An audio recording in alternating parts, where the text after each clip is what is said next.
park that caters to a wide range of guests, whether you're a fan of coasters, immersive theming, or feeling like a walking puddle.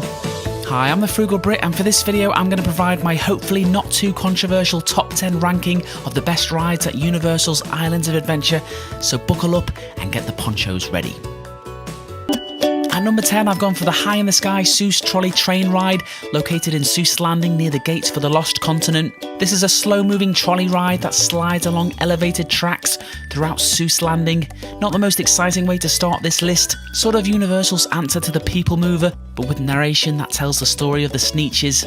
As you make your way through Seuss Landing, including the Circus McGurkus Cafe, you'll pass through a series of simple animatronic characters that are part of the story being told. Reasons to love this attraction? Well, it provides an opportunity to relax through the whimsical Seuss Landing buildings and rides with fantastic views of the park skyline, in particular Marvel Superhero Island. Reasons not to love this ride are that it's not the most exciting and the theming could be a bit better. The small trains only fit 20 people and agonisingly slow to load, which makes for frustratingly long wait times. Also, the minimum ride height is pretty high for an attraction that is clearly geared towards kids.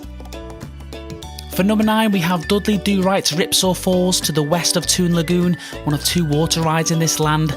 This is a good old-fashioned log flume, similar to the Splash Mountain water ride, but for this one, riders are cramped into single-file flumes which slosh their way through various twists and turns and past static scenes involving the ride's namesake character and Snidely Whiplash, climaxing with a 75-foot drop that sends riders into a large pool of water at the bottom of the sawmill that is guaranteed to get you soaked. I'm a fan of this ride, as with all log flumes, always feels like you get your money's worth time-wise and offers great thrills for a family-friendly ride. Those that don't love it often point to the uncomfortable seating situation, especially if you have long legs. Also, the theming is clearly inferior to Splash Mountain, lest we forget. At number 8, I've gone for Skull Island Reign of Kong, the only attraction in the Skull Island Miniland. This is a multi-dimensional, multi-sensory trackless dark ride on huge jeep-like vehicles that hold up to 72 people, which takes guests on a jungle expedition through spooky caves with giant bugs, a huge fight between Kong and a T-Rex before coming face to face with a giant Kong animatronic. I think Reign of Kong is a fantastic attraction, one of my son's favourites. It didn't get the best reception when it first opened in 2016, I think partly because Universal was starting to receive quite a bit of criticism for being overly focused on screen-based attractions, which they've sort of remedied in the following years with the headliners we'll cover later in this ranking. But there's lots to love about Reign of Kong. Even if you don't like the screen-based portion of the ride, no one can deny how impressive the Kong animatronic is. Great re-rideability depending on where you sit in the vehicle, also has one of the best queues at Universal.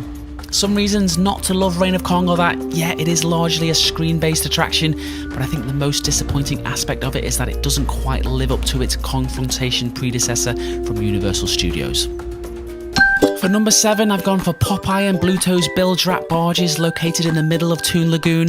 This is a 12-person river rapids ride themed to an adventure in which Popeye attempts to save a damsel in distress, designed to thoroughly soak every single person in the raft with multiple waterfalls, leaky pipes, and a grotto featuring an 18-foot tall spraying octopus and other unkind features. Its grand finale is a slow trip through Bluto's boat washing machine. Huge fan of this ride, the theming is pretty strong, better than Ripsaw Falls. Whilst it doesn't have the big dramatic drops like the other 2 water rides, it's just as thrilling given how much you get soaked.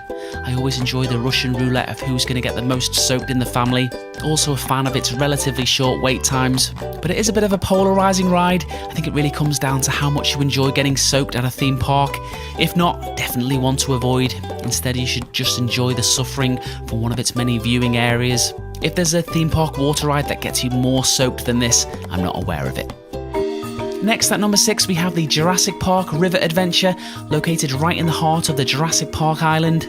River Adventure is a relaxing jungle cruise-style boat trip through rustling foliage and habitats of some gentle amphibious dinosaurs before the boat veers off course and into a research facility that's been taken over by rogue velociraptors. Guests come face to face with a T-Rex that looks like he's about to eat you. At the last second, you'll escape down a waterfall dropping 85 feet at a 55-degree angle. Despite its age, I still think it's one of Universal's most immersive attractions, even though the animatronics are pretty basic. Perfectly captures the spirit of the original movie, helped by perfect use of the John Williams soundtrack. Ever since I was a kid, this was the ride I always associated with a trip to Universal. Reasons not to love River Adventure: it won't be the most exciting for the thrill seekers. It's pretty laid back all the way up to the T-Rex escape down the waterfall. Many say it could do with a refresh like Universal Studios Hollywood. The queue area with its fake newscast does feel extremely 90s, but for me, adds to the charm.